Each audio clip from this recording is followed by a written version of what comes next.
Good afternoon to all of you, and the ones that are, thanks God, here with us in Melbourne, and the ones that are following us all around the world through the connectivity guaranteed to make sure that we're all together here today. You know, I got a speech ready, but I know myself very well. I will not read it. So I will go where the flows of my mind will take me, and but I will not forget the major point that we need to discuss today. Thanks for the opportunity of being here together with you today and sharing with you what is Formula One today. I mean, Formula One today, thanks God, is in a great moment. We are in 2022, and I've been nominated in this position, and I take the opportunity to thank Liberty with Greg Maffei, Chase Carey, who was my predecessor, for giving me the chance and the possibility to be here and taking this platform to the next level. And this is my duty, my commitment, my proudness.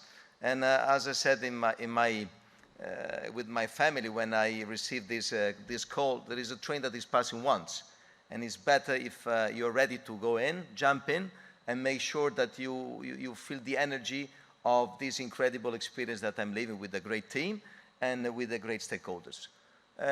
We don't have to forget that Formula One, as all the major sports league in the world, had a very difficult times during COVID. We don't have to give for granted that in 2020 and 2021, we were in a situation where really we started the season, actually we were here, without knowing if we were able to bring home the result. Result of being around the world, making sure that the championship could be there because of something that was unprecedented. And as I said with my people and with all of us, it has been a great opportunity to show the strength of our business and to show the strength on how an organization needs to react in very difficult and challenging moments. We had in 2020 a moment where I remember I was not yet involved, but was following, of course, my colleagues, where it was not clear if we were able to bring, a championship, and we did 17 races. Last year, we started the season when I started my job here, having a difficult moment because I start my new challenge without having the chance to meet personally, physically, all my people, just behind the video. So you can imagine that for an Italian to be always connected with the video with no physical contact is quite difficult, but we did it. And then we start an incredible championship with 22 races.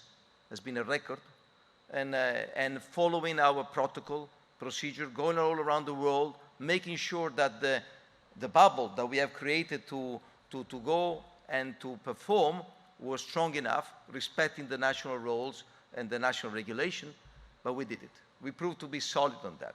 We proved to the world that the World Championship of Formula One was able to go around and perform. We had an incredible season in terms of sporting spectacle. A lot of polemic in the last races, it's part of the game, but has been a terrific season where very important topics were achieved. Budget cap, new regulation getting ready for this year, new discussion with regard to the future has been a very, very important year for the success of the season and Formula One. I have to say that I'm very proud to share the fact that Formula One last year was able to produce incredible numbers. I don't want to go through to that because it seems an auto-celebration that we don't need, but I'm sure that the ones that are really more focused on these numbers, you can see what has been the number of viewerships, the number of contents, the number of social media, the number of audiences we have reached out. Amazing growth, amazing, as I said, responsibility to all of us to keep that path in the direction that we are having today. It has been phenomenal, for sure, the way that we wanted to connect with new audiences. Because as a sport, we were quite strong in the traditional market with an average age of people, mainly men, that was following Formula One on, let's say, between 40 and 55, over 40, let's say.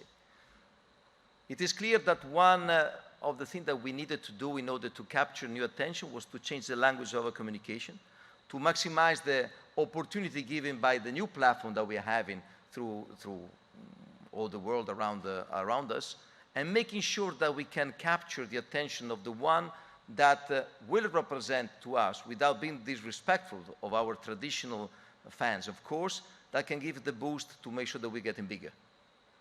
The awareness has increased tremendously because of that. Change of language, keeping the traditional value at the center of our core business for sure is crucial. Thanking a lot the media that are very important partners with us, that are together with us, we have the privilege of being there together since many years, and having a different way of being connected to the different audience, because one thing is to be connected here in Australia, one thing is to be connected in the US, one thing is to be connected in Europe. So to capture the different sensibility and sensitivity of each market is crucial. If you think we are a big championship, but we are small in terms of organization, if we don't maximize the network that we are able to create through our partners, it's impossible to be successful. So this is the reason why we improve the relationship with all the stakeholders of Formula One. Of course, teams, of course, drivers, media, partners, commercial ones, and promoters. We are in a very, I would say behind the scene, privileged position today to be in a situation where we can host a lot of Grand Prix all around the world, because everyone sees an incredible opportunity through our platform to develop a business, to develop a knowledge, to develop something new in every market. So this is an incredible situation we are living today, where the drivers are crucial, but if you don't take the right decision on the technical side, that will be very problematic.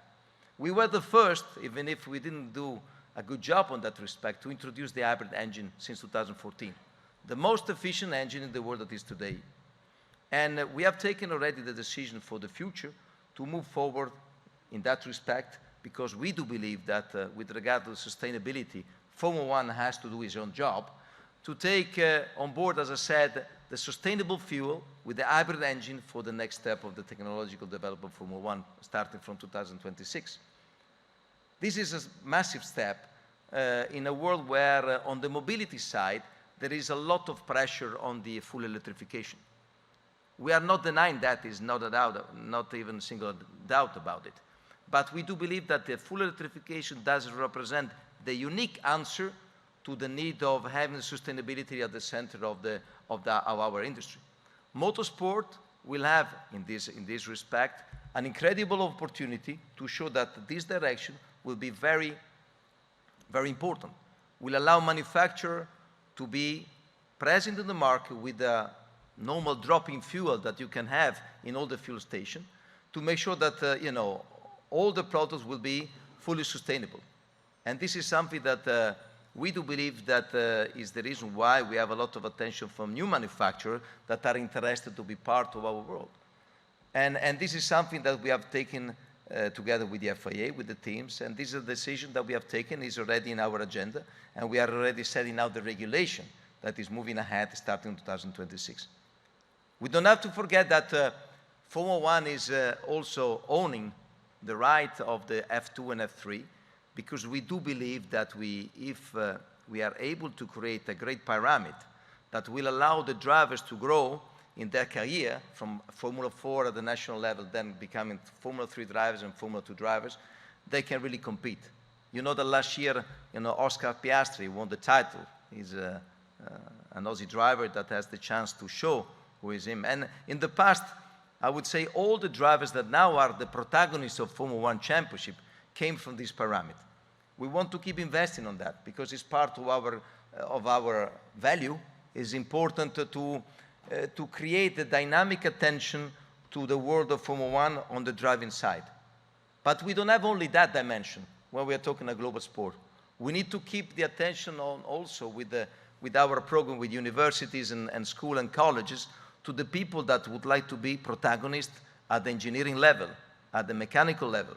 That's why we are, together with the teams, fully involved in a scholarship program or a special dedicated project that we are developing with a certain university, now in Europe, because we're just starting up, but we want to enlarge that business and that opportunity all around the world.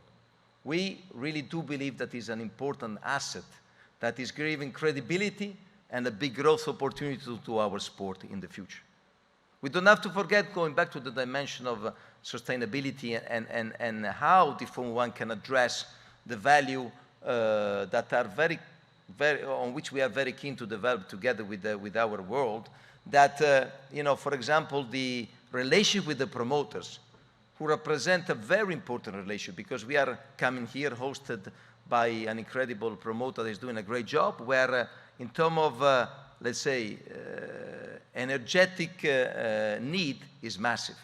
Therefore, all things related to our direction of making sure that also the promoter can have that specific topic at the center of their agenda for the future is in our country, in our relationship.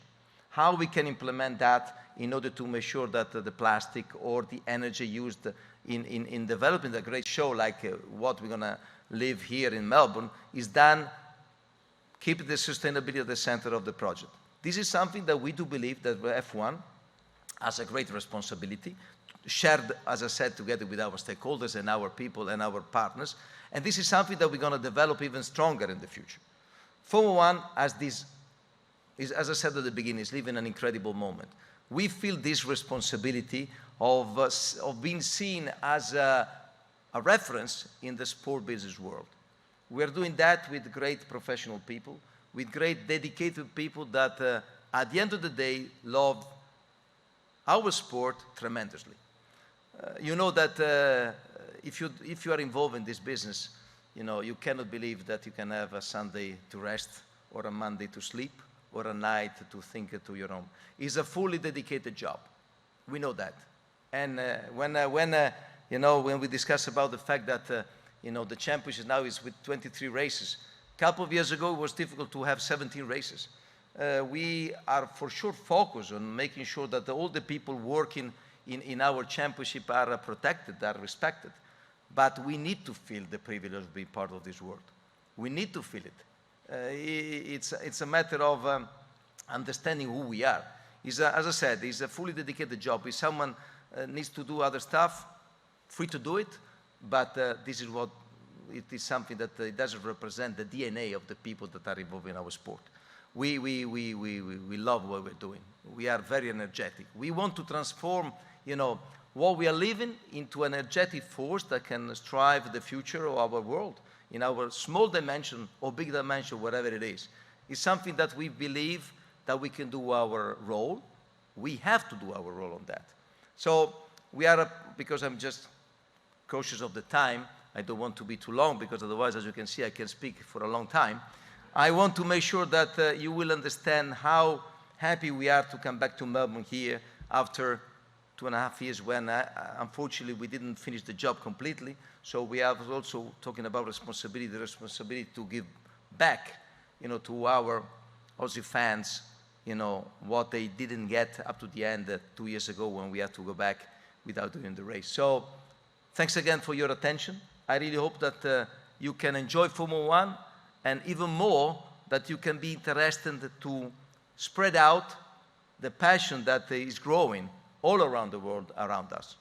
Thank you very much, and I hope to see you on the track later on today or tomorrow. Thank you.